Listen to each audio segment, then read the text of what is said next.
I'm your host, Lou, joined with my good friend, Chris. Yes, sir. And it's all about Rikers Island today, Chris. Rikers what? Rikers Island. The Rock?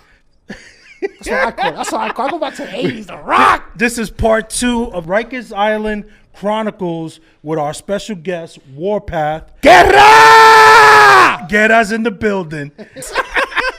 And so this is part 2. If you didn't catch us last week, we got Warpath here early. He's going to share some stories with us. He's going to talk about his podcast. He's going to talk about a possible book deal coming out, movies, you name it. Guerra got it. Welcome back, Papo, and thank you for coming back second time. Really appreciate it. And I want to special thanks to your lady. Thank you for helping us out. Yes, Steve, yes. you better get your ass to work, Steve. No. Steve's about to lose his job. He thinks that PPP loan is gonna last forever, right? So, Warpath, what's up, brother? Last time we left off, we were just getting into it, but you were incarcerated in Rikers Island, which is in New York City. It's probably one of the most notorious or popular jails throughout the states. How was it being incarcerated in that time? I'm making it sound like it's a vacation. It's not a freaking vacation, but you give us your perspective Like of you're how fucking going to Sandals, Jamaica or something. What the fuck? it was. Gonna be like, yeah, I had the all-inclusive package, 2 drinks, One shank. No, but go ahead, Papa. Tell us how was it in the 90s? Are on vacation, because you get accustomed to the situation, your surroundings, what's going on, and it's like it becomes like if you're getting arrested back to back, it becomes like what you're gonna do? Lock me up, send me back to where I'm comfortable. What you gonna do? Send me back to where all my peoples is at. It's like a big welcome. Holy snap, Warpath was popping. I'm all there, Ray. Like all the bros is there. Whatever you rolling with, that's where it's at. And for some people, they didn't even get that in the street. So it's like the people that love me, that show me love, and It's different. It's different, right? And they in that building. You feel me? Mm-hmm. So even if when you ride through Brooklyn House or whatever, like that's my people in there. It's like a different feeling when you go through it. I know it may seem childish to some people. If you never experienced it, then it's crazy. It's another world, bro. It's another world. I don't think it's childish. I just think it's the mentality behind it. It's just this is my situation, this is how I feel. So you don't have another option, right? You gotta deal with it. Exactly. Either I crawl up in a corner and let's whatever, or this is I'm back home. Facts. But War, not to delve too deep into your personal life, but did you grow up with a big family, or there was a small family? What was your situation? Because I could see somebody, if you're getting that love, maybe because there was a void, the family wasn't there, but your friends or your extension or your gang, that's your family. So when you see them, you get that feeling of, I'm welcome. I'm part of something. Was it one of those things for you, or you grew up with a big family and it was just that was your bros? Nah, I actually always had my family, and like they was always there for me. Like I had a cool pops. Okay. Like they was cool. Like regular upbringing on 44th Street and 4th Avenue, Sunset Park, right? But still, you're looking for something else. I never looked, and it was never brought to me that the Almighty Latin King and Queen Nation was a gang. So I didn't grow up in it thinking that it was a gang. I've never in my life looked at it as a gang. Okay. Of course, the media and other people that are not involved and know nothing about it, and what you see on the news happening, but they shot 3 people. Yeah, but somebody got smacked, bro, or whatever, right? Like. So, and of course, you got bad apples and everything that make things happen. But I up till today, in 2022, I don't consider what I was involved in a gang. And that's why I always say I never joined a gang. I've never been in a gang, and I'm not in a gang. Gotcha. Because it was brought to me as a nation, an upliftment of the people. And when I'm doing the right things in life, like today, I try to carry it for what it is. Because even though I may not be involved in every activity, right? And if I was, I wouldn't be saying it here anyway, right? On the radio. But what I'm saying is it's something that's embedded in my heart, like for life. So I'm always gonna be king, beyond death. And that's just the way I feel. Son, that's embedded me from young. is the way I grew up. But yeah, I had my family. My mom's was there, my pops was there. But you look for something else, and it wasn't so much that I needed family or family love, because I always had a girl, or I always had my mom's. Like, she'll be like, I'm not gonna go see you in jail, but you'll call you VI, and it's your mother. And I'm like, Ma, you can't keep coming up here like that. You heard?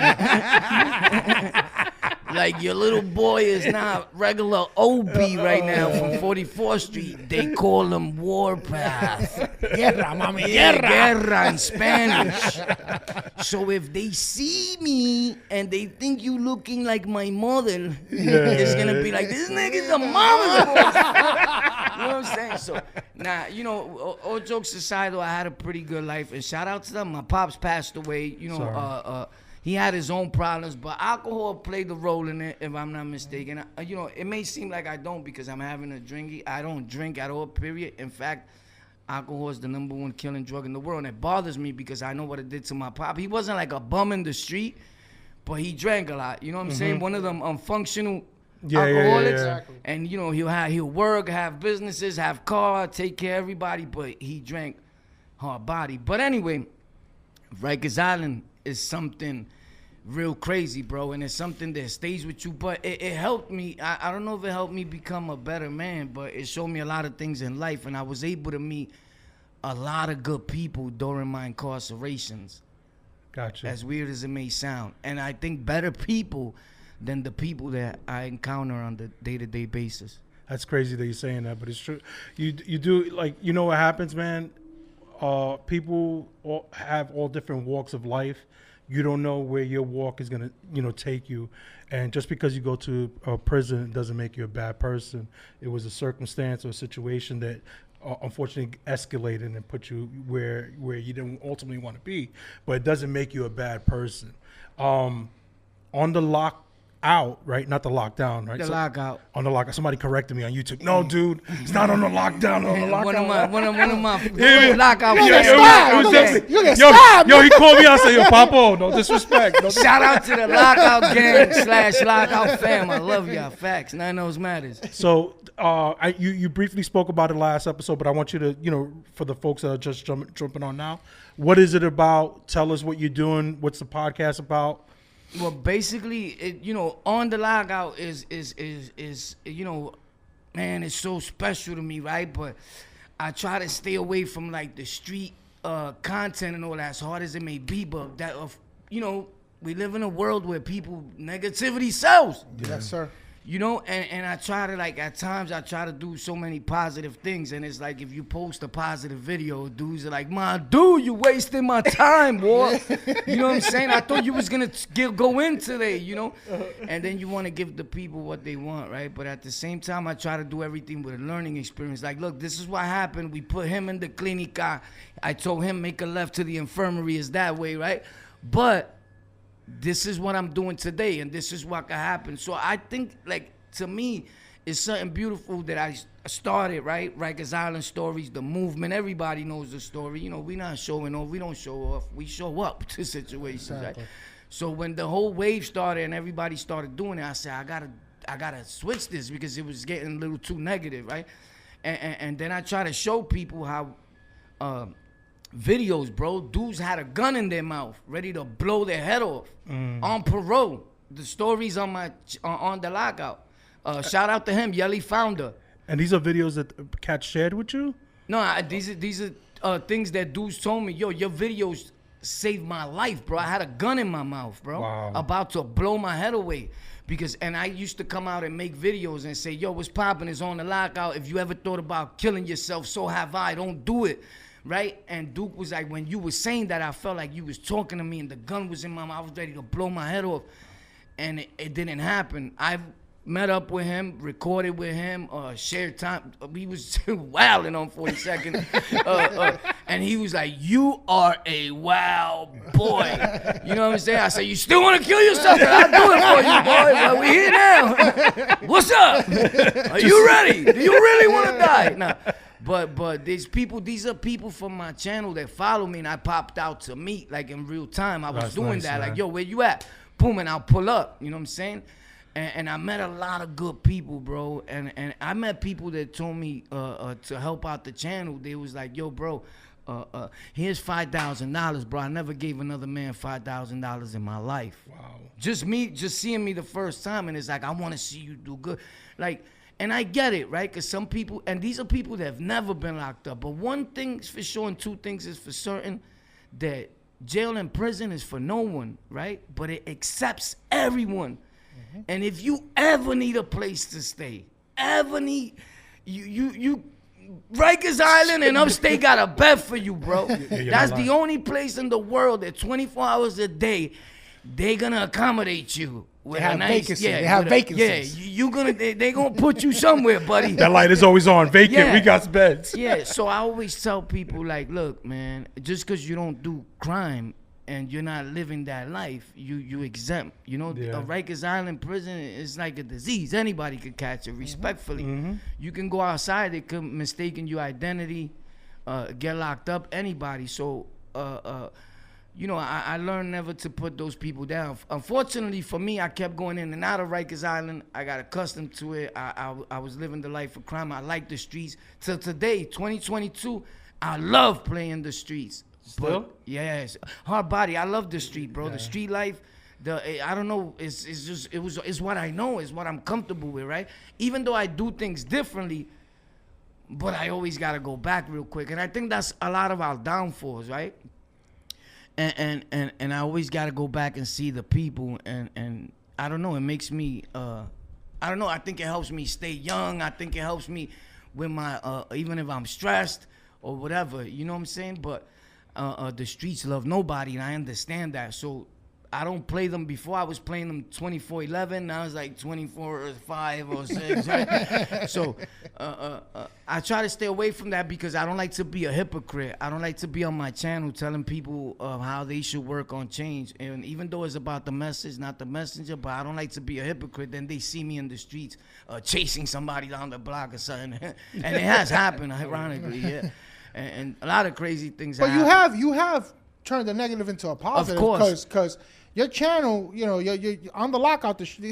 Sure, of course, and yeah, and I feel it myself. As I tell people, somebody says something about, yo, you crying online, you a grown man, whatever the case may be, right? Like, bro, I changed right in front of the world's eyes. And give me 1 second. I'm sorry to interrupt you. You got to Rikers Island. You were already part of the Latin King family. I was Latin King, but I wasn't officially crowned the right way as a king. Okay. I claimed king on my own. I did like, I don't know if you know the story of Blue Boy, and I said this before on my channel, so it's not like because he did it, I'm saying, because you know the trolls, hello. I said this a long time ago, and those that know the real know the real. So Latin Kings came out of my neighborhood. Somebody gave me the paperwork, my boy Keg. I was a kid. And he was like, yo, boom, here, but I don't know how he got it, but a lot of people was king, but they was like just starting up. Okay. Like, remember, a lot of people think I was just around the 90s. I was around in the 80s. I may look like a baby. Wow. But I was born in the 70s, in the early 70s. Okay. So they gave me the paperwork, and I was jagging it. Like, I'm king. Okay. So you go into. You wasn't. But now I go to Rikers, and I'm not. I'm the first time. You keeping it to yourself? I'm keeping it to myself. Why? Because you didn't want to be called out on anything? It's numbers. No. I just because at that time I didn't see beads. I didn't see band. There was no identification. Got you. You feel me? So you don't want to jump out the window and be like, yo, I'm this. I just thought this is a thing in our neighborhood. Gotcha. Oh, okay, Gotcha. You didn't know how big it was. I didn't know how big it was or how it was getting. I didn't know the politics of it. Gotcha. So when I went to the jail, boom, I started seeing you know, and I say this with all respect, like people get it twisted, and it may sound cliche, but I say it all the time because of the misconception people get. Like, I got blacks in my family. You understand what I'm saying? Like, I got Dominican nieces and nephews. There's everything. My wife is from South America. Like, you feel me? So there's not a racial nothing in my body. I don't see color. I see human beings. Exactly. If you're a good dude, you're a good dude. If you're a piece of shit, you're a piece of shit. No matter where you're from. Ironically, the majority of thugs and gangsters that thought they were gangsters running around on Rikers Island that time were black. Gotcha. Right? And the Spanish people that were coming in were getting enslaved. Right? So the story is the same.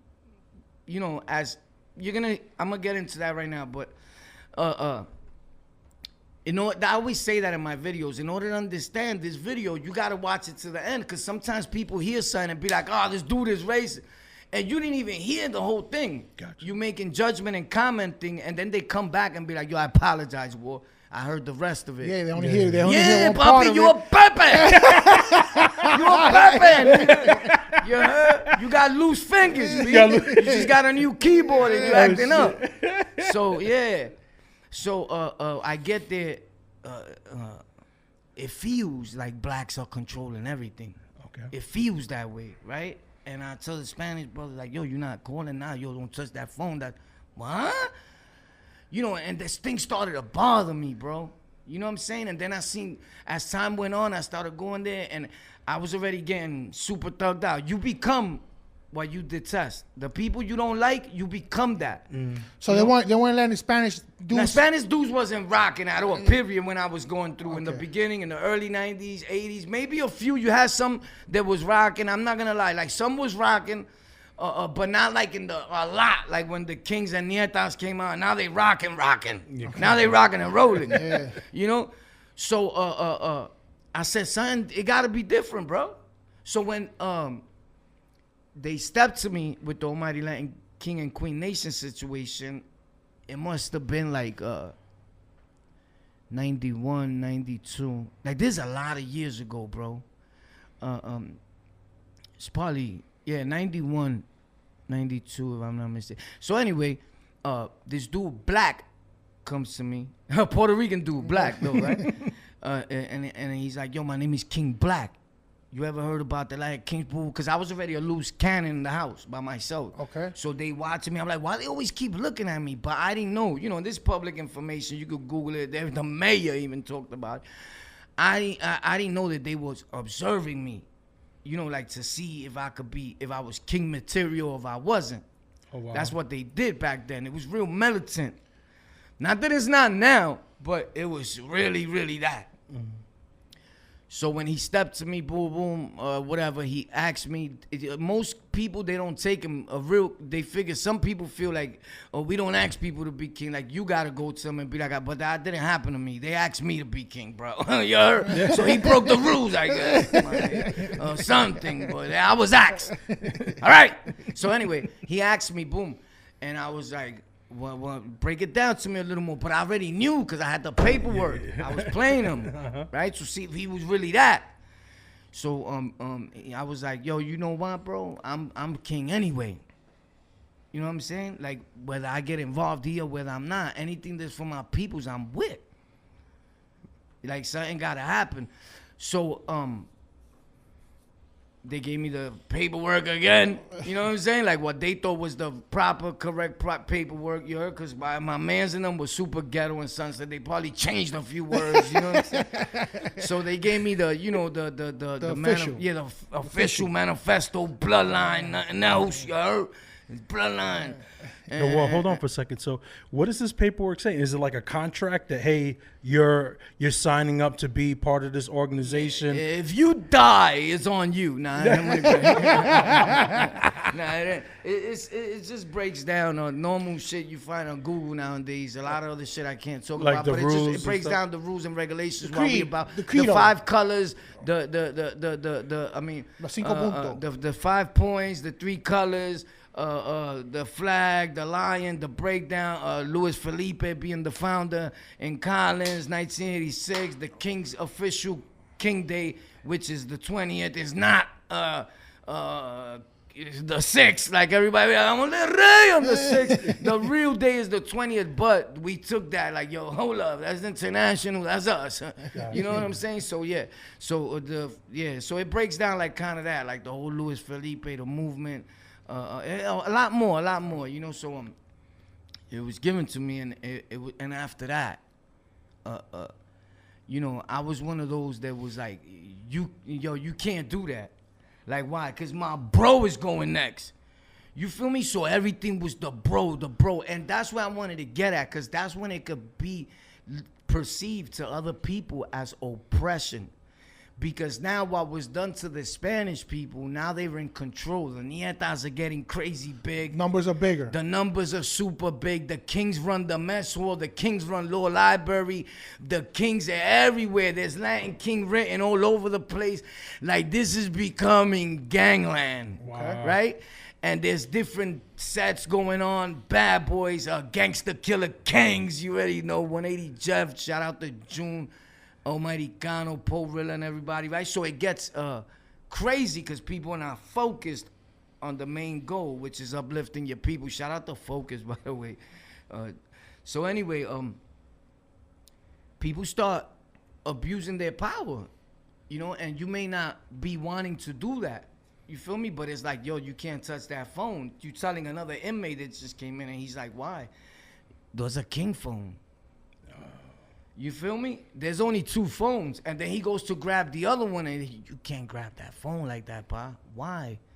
That's the Nieta phone. Shit. You feel me? Yo, so when can I call?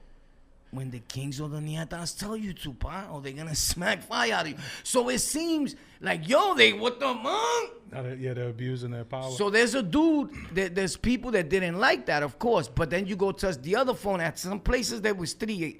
It was rare, but and then that started. The Bloods didn't exist at these times when I was coming through. It was 5%ers. Gotcha. Okay. And they were the ones, but they were renegade. 5% is supposed to be an uplift movement for blacks or for anybody, right? Supposedly, but when I was there, they was doing the most dirt. You know what I'm saying? Some of them, they were renegades. So when the Blood started coming up, and I'm not saying all of them are like that. Understand what I'm saying? There's good or bad people and everything, even in Kingism.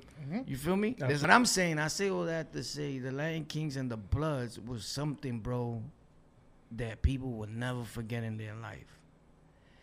And I say that because, all right, like, it sounds cool to say Spanish people were oppressing us, right? The Latin Kings were oppressing us. The Netas were oppressing us. I never saw it as an oppression. I saw it as something that was needed. I saw it as, y'all was getting too loose. You thought it was something sweet about Spanish dudes, and shit got crazy, right? But respectfully, on a real note, I think that it was, and it's needed today. It's needed today more than ever. People may not see it this way, but if you look in the streets and what's going on in New York, these gangs are out of control, right? Yep. And even though the Nietas and the Kings did their own damage, it kept people in order. And I'm not trying to take credit for us for a lot of things, but there's a lot of abuse on Rikers Island right now. Like, super abuse, because we started being on something like, yo, that's none of our business. You know, and then the peace treaties came out with the Bloods and everything, and that's all fine and dandy. I'm more for that. But it bothers me, too, when people say, oh, we just won that war. Bro, nobody won a war when people come to us and ask us, yo, maybe we should stop this. You know what I'm saying? Because a lot of people are getting hurt. Like, the Kings didn't go to nobody. The Bloods came to us and asked us, like, yo, let's dead this. And we was, you know, and we came to an agreement as grown men. That's a beautiful thing. So why would you try to change that story? The people that try to change beautifulness of blacks and Hispanics are only people that their experience with the Hispanics and with the Latin Kings was real bad. They got a cut on their face. They got beat up. They try to go in a house, take a phone, and create havoc, or sneak thief, because they were sneak thieving, and got put through the washing machine real quick, and you mad. And now because the internet is out, you think it's your time. So now I'm a doodle on these dudes because I'm still tight. You feel me? And they not that deep on the internet because they don't play media like that right now. I feel those rules got to change. You feel me? It's a different times. Things change. Let them bros tell them story, bro, the way it is, B. You feel me? 100%. But I get it. It brings unnecessary heat, and a lot of people will be in jail, point blank. Real gang dudes, because a lot of these dudes are force claiming on the internet. You understand? For clout. I'm blood, I'm this, I'm that. You know what I mean? But when you ask the real dudes I'm with outside, that I know, the Bloods I know, because when people talk about me with, oh, this dude's just mad or hating, bro, if you look at my videos, 90% of my videos, I'm talking about Bloods, or I'm with Bloods in the videos. Like, you sound dumb. But it goes to show you how phony it is. But with the dudes that I'm with, when I talk to them, they be like, they don't know some of these. But I could tell you some of the dudes on the internet were blood and they were with me. Like Disco, I remember those names from the years ago. You know, now that the people are older and people are playing with people's names and all that, that's weird to me. Because you would be bowing down to Disco and certain dudes. And I'm not talking about the people they got the problem with now. I'm talking about in general. I seen it. I was there. I seen the respect level. You know what I'm saying? So anyway, I think it was needed. The Kings and the Netas, I think it's needed now. I think the Bloods right now is one of the biggest gangs in the jail, and they became the oppressor. But what people don't know is that from the beginning, they was always trying to oppress. Respectfully is the fact. I'm not talking about the ones of today, because people take it personally. Like, oh, you talking about, bro, I'm not talking about you. I'm talking about when I was there. you was there, Were exactly. you there with me? Exactly. I'm talking about the ones that were there with me, right? So